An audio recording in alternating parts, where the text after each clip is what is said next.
こんにちは、ハリケーンフットボールです。今回の教材は、PSG に移籍が決定的となった鈴木彩艶に関する動画です。PSG への移籍はすでにHere, We Goが出され、決定的となっていますが、ローン移籍の可能性が高そうであり、ユベントスが第一候補とされています。ユベントスファンのチャンネルでは、ゴールキーパーを探している状況で、鈴木彩艶含め、可能性のある3人のゴールキーパーを比較しています。鈴木彩艶がいかにいいゴールキーパーであり、いかに評価されているのかがわかるような内容ですが、実際にどのように話しているのか、チェックしてみましょ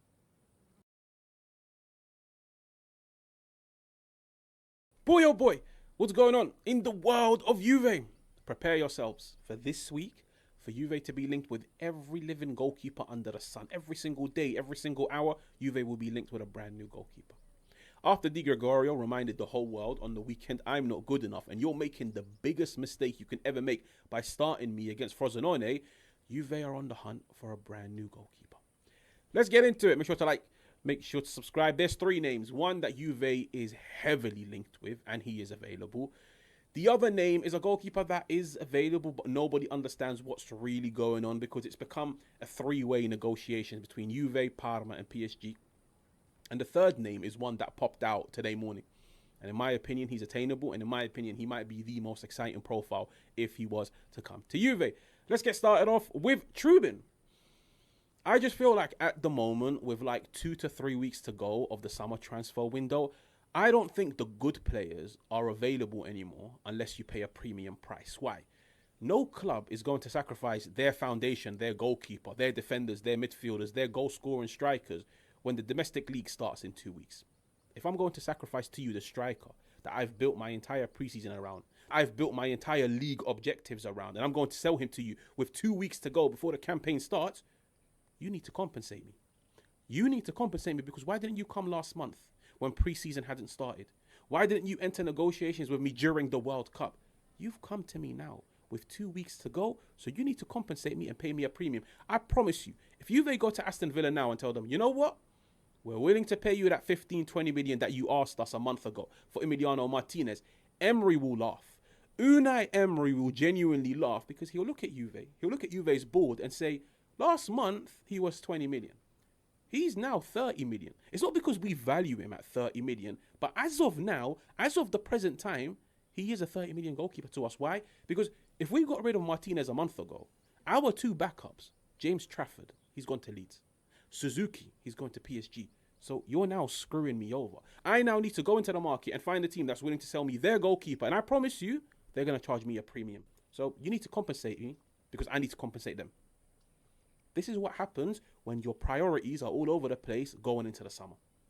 I said this on the weekend and I'll say it again. How did Juve risk going into the Serie A campaign without a new centre-back yet and without a brand new goalkeeper? So whoever's available at the moment, in terms of goalkeepers, they go into the bracket of unwanted goods. You've got unwanted goods and you've got goods that you have to pay a premium price for. Trubin, unwanted good. I promise you guys, Trubin is an unwanted good at Benfica. One, he's the third highest earner at Benfica, so they're looking to get rid of him to free up some cash, to free up some wages. Two, they feel like he's not really living up to the wages. And three, Marco Silva, the reason why he's dropped him in preseason is because he wants to play a more expansive brand of football. He wants to play out of the back. And he's realized during preseason, Trubin isn't that guy. Trubin last season was decent because he played under Jose Mourinho, who is like a low block bandit. Trubin for me is just like your typical old school type of goalkeeper, which is I'll just stay in the middle of the two posts and I'll try and save whatever's thrown at me. You want me to command my box? No, no. You want me to sweep? No, no. You want me to play out of the back? Hell no. That's not me. That's not my game. And those are his weaknesses. If we were now just to look at Trubin real briefly, age 24, height 6'6", strengths, shot stopping because he's massive. He's got a massive frame. He's 6'6". He's a decent shot stopper. My biggest concern with Trubin, actually I'll mention that in a minute. Weaknesses, ball playing, not great. Sweeping, not great. Commanding his box for a 6'6" goalkeeper, he's not great. And funnily enough, mentality. He's one of those goalkeepers that reminds me a lot of Di Gregorio, where when the times get tough, he's the first to sink. He's the first to crumble. He's the first to drown. And I don't think mentally he's good enough to get himself out of any rut. I don't think he's good enough to get himself out of any rut he's fallen into. And he reminds me a lot of Di Gregorio, because even like 1-2 weeks ago, I read a report literally right before pressing the record button. He got dropped for a game against Hearts, and he decided to upload the starting 11 on Instagram with a very cryptic message, like with a very sarcastic comment, because he's unhappy that he's been dropped. You don't need these players. These players come with ego. These players come with luggage. Is he better than Di Gregorio? 100%. I wouldn't be surprised if he comes to Juve and the first 1, 2, 3 months he looks amazing. But once the honeymoon period ends, that's when you'll see the real Trubin. The research that I've done, from what I've seen of him, he's an unwanted good at Benfica. He's an unwanted good at Benfica, and they're probably laughing if they can get 40 million from Juve.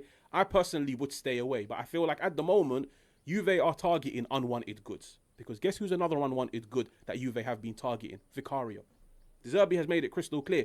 You and your entourage need to go and find another club, because my number 1 is Kingski. My number 2 is Dubravka. There is a serious possibility I might not even register you as part of my Premier League squad, my 26, 30-man squad. So you need to move. You need to start discussing with other clubs. There's a reason why his agent has offered him to every single club under the sun, and every single club is hesitant. At the moment, the players that are available and they're attainable, unwanted goods. They're not part of their team's plans heading into the brand new campaign.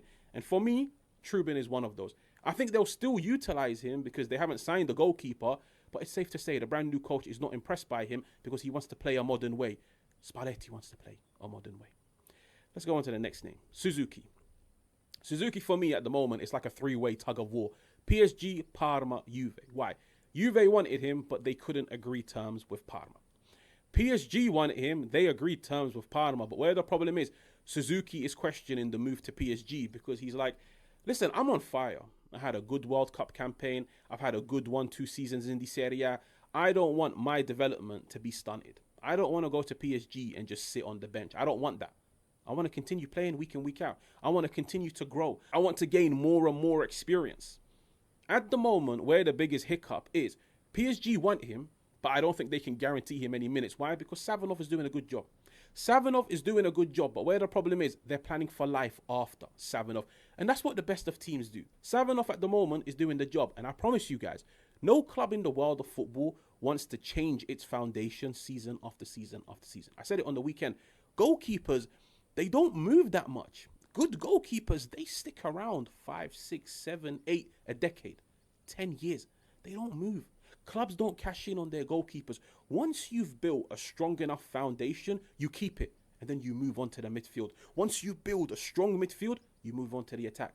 Savinov at the moment is doing the job, but there's some limitations to Savinov. He's not great playing out of the back. He's not the best of sweepers, and they're looking at Suzuki, and when you look at his strengths, aerially dominant. Last season, he was ranked 3rd in the Serie A when it comes to claiming crosses. Suzuki's biggest strength, in my opinion, is he's a freak of nature physically. When you look at him physically, you would genuinely think he's a high-flying wingback in the Serie A. And even if you were to go online and just read what some of his coaches, the way they've spoken about him in the past, they've all said, if there's one thing Suzuki has in comparison to any other goalkeeper in the world of football, he's explosive. Physically, he's a freak of nature. His leap, his jump, his mechanics, his reflexes, his ability to get off his line and cover ground so quickly. I promise you, Suzuki is genuinely like a right back, a high-flying wing back that they've thrown in goal. That's why PSG want him. He can play out of the back. He can command his box. He can sweep. Suzuki to PSG takes them another level. But at the moment, they don't want to risk messing up their foundation, knowing fully well they're trying to do a treble in the Champions League. They're trying to go back to back to back. So that's where the main hiccup is. They're offering him to Juve on a dry loan, but it's safe to say the only person benefiting from that deal is PSG, which is you go and develop him. You go and give him that extra experience. You go and utilize him within a high line. Because Suzuki last season came from a Parma team that had the 3rd deepest defensive line in the Serie A, 44.06 meters. So you know what, Juve, you go and trial him out. You go and put him in a high line. You go and instruct him to play out at the back. You go and continue to develop him and grow him and give him that experience. And once he's close to final form Suzuki, 24, 25 years old, we'll take him off you. Thanks, Juve. They're benefiting. They're benefiting on Juve's desperation. They're benefiting on the fact that Juve need a goalkeeper and they want the goalkeeper that they're more than happy to pay Parma what they want. We'll give him to you guys. Go and do the work that we don't want to do this season. Go and develop him for us. Go and grow him for us. Go and make him a better player. And once he becomes the better player, we'll just take him off your hands. And guess what? Next summer, you've got the same problem. You need to find a brand new goalkeeper. I wouldn't be surprised if they offer Savinov to Juve. I genuinely wouldn't be surprised if they offer Savinov to Juve next summer. That takes us, of course, onto the third goalkeeper, where his name literally popped out today. Robin Rissa, age 21, height 6'4", strengths, aerially dominant, sweeping, high line, ball playing. Weaknesses, a lack of experience. Why? He hasn't played that much football. Last season was his breakout campaign at Lens, and the season prior he was on loan at Dijon in the second division of French football. Now the beauty behind Rissa is he came from a setup last season in Lens that had the fourth highest defensive line, 48.88 meters. Their defensive line was higher than Juve's, and he looked great. Because there was a period where they competed for the league. They went on to win the domestic cup, and he got voted as the best under-21 goalkeeper amongst Europe's top 5 leagues. And I've always said, if Newcastle want you, I want you. Newcastle, for me, have the best scouts in the Premier League in the English game. If Newcastle want you, I want you. And they wanted him last month, but they got priced out of a move because Lens wanted 40 to 45 million. If Juve are willing to splash the cash, because if you're willing to put down 40 million for Trubin, you can put 40, 45 for Rissa. I promise you, you can. And with all due respect to Lens, and I don't mean this in a disrespectful way at all, they're a feeder club. They've cashed in on their 1-2 years doing well. They've cashed in on everybody this summer. 1, they lost their manager. He went to Crystal Palace. 2, they lost their best midfielder. He went to Brentford last week. I promise you they'll cash in on their goalkeeper as long as the price is right. I read a report earlier, which is Juve have finally come to terms with they have to splash the cash when it comes to their goalkeeper situation because they don't want to have this problem next summer. They don't want to have the problem next summer. Safe. Good goalkeepers, they'll cost you a premium, but there's a reason why. Because they're good goalkeepers. You can build your entire foundation around. You don't have to worry about your goalkeeper next summer or the summer afterwards. Good goalkeepers will cost you money. So if Juve are willing to pay 40, 45 million to Benfica for Trubin based off reports that I've read, and I think what makes Trubin the most appealing is the fact that it will be a loan with an obligation. So that 40, 45 million will only leave Juve's account next summer. It will be part of next summer's budget. It leaves cash for this summer. Financially, it makes a lot of sense, but the profile doesn't make sense. I always say this, recruit, sign players from setups, environments that play in a similar way to the way you want to play. Marco Silva wants to play out of the back. He wants to introduce modern principles, which are the complete opposite to what Jose Mourinho done last season at Benfica. He's dropped Trubin. You bring him to Spalletti, he wants to play a high line. He wants a ball-playing keeper. He wants a commanding keeper. He wants a sweeper keeper. If he couldn't do it at Benfica, what makes you think he'll do it at Juve? Like, genuine, what makes you think he'll do it at Juve? Let's see what happens. Make sure to like, make sure to subscribe. We'll catch you on another one. 次は解説です。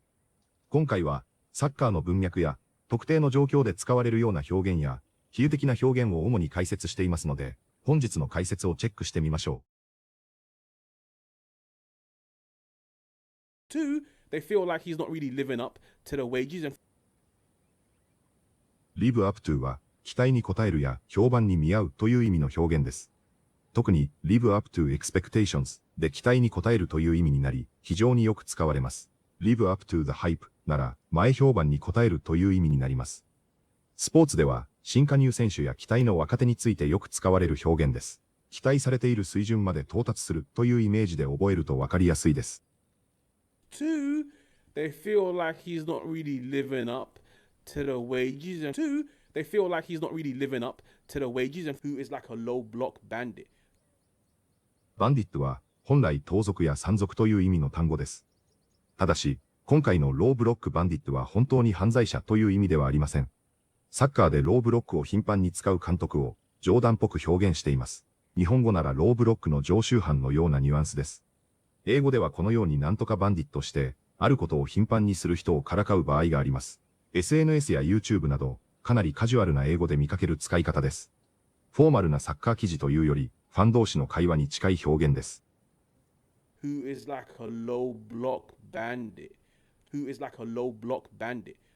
With a very cryptic message, like with a very sarcastic comment. クリプティックは、謎めいたや意味深なという意味の形容詞です。何を意味しているのか、すぐには理解できないものについて使います。クリプトカーネイス。で、暗号資産、仮想通貨という言葉を知っている人も多いと思いますが、どちらも隠されたという意味を持つギリシャ語に由来します。今回の動画では、アクリプティックメッセージという形で登場しています。これは SNS などに投稿された意味深なメッセージという意味です。選手が移籍をほのめかす投稿をした場合などにもよく使われます。意味が隠されているというイメージを持つとわかりやすいです。スポーツニュースや芸能ニュースでは意外とよく見かける単語です。With a very cryptic message, like with a very sarcastic comment, with a very cryptic message, like with a very sarcastic comment. But once the honeymoon period ends, ハニムーンピーリオは直訳すると新婚期間です。ただし、実際には結婚以外の話でも非常によく使われます。新しい仕事や監督、新加入選手などが最初は何もかもうまくいっている時期を表します。サッカーでは新監督就任直後の好調について使われることがあります。日本語のご祝儀期間や蜜月期間に近いニュアンスです。恋愛だけに使う表現ではないという点がポイントです。but once the honeymoon period ends, I don't want my development to be stunted. 今回のスタントは成長を妨げるという意味の動詞です。サッカーでは若手選手の出場時間について話すときに使いやすい表現です。スタントグロースなら成長を阻害するという意味になります。スタントには危険な曲芸という全く別の意味もあり、映画のスタントマンはこちらの意味から来ています。今回の文脈では成長を止める、妨げるの意味だと判断する必要があります。I don't want my development to be stunted.I don't want my development to be stunted. He's a freak of nature physically. フリークオブネイチャーはスポーツ英語で非常に面白い表現です。直訳すると自然界の異常な存在のようになります。人について使うと普通の人間とは思えないほど身体能力がアップしという意味になります。日本語ならフィジカルモンスターや規格外に近いでしょう。フリークという単語だけだとネガティブに聞こえる場合もあるので注意が必要ですが、スポーツでA freak of nature といえば驚異的な身体能力への強い称賛として使われることがあります。He's a freak of nature physically. He's a freak of nature physically. They're offering him to Juve on a dry loan. Dry loan はサッカーの移籍市場で使われる専門的な表現です。基本的には買取オプションや買取義務がついていない単純なレンタルを意味します。つまり、一定期間選手を借りた後、その選手は元のクラブへ戻ることになります。対照的なのが Loan with an option to buy で、これは買取オプション付きレンタルです。Loan with an obligation to buy なら、一定条件で買取義務が発生します。Dry loan はトイックではまず必要ありませんが、海外サッカーの移籍報道を見る人なら覚えておく価値があります。They're offering him to Juve on a dry loan. They're offering him to Juve on a dry loan.いかがでしたか？鈴木彩艶については圧倒的な身体能力、クロス対応、スイーパー能力、足元の技術を高く評価し、他の選手と比較することで、いかにその評価が高いのかがわかるようなものでした。個人的には、PSG に残留しても、ローテーションの中で一定の出場機会はあるんじゃないかとも想像しますので、そこで結果を残しながら、正ゴールキーパーのポジションを狙っていくのも良い方法かとも思いますが、チャンピオンズリーグの決勝トーナメントレベルで、PSG のゴールを鈴木彩艶が守っているのを想像するだけでも楽しみでしかありません。最終的にローンになるのかどうかも、もう近いうちに決まりそうでもありますので、楽しみに待ちたいと思います。本日もご視聴いただきありがとうございました。またすぐにお会いしましょう。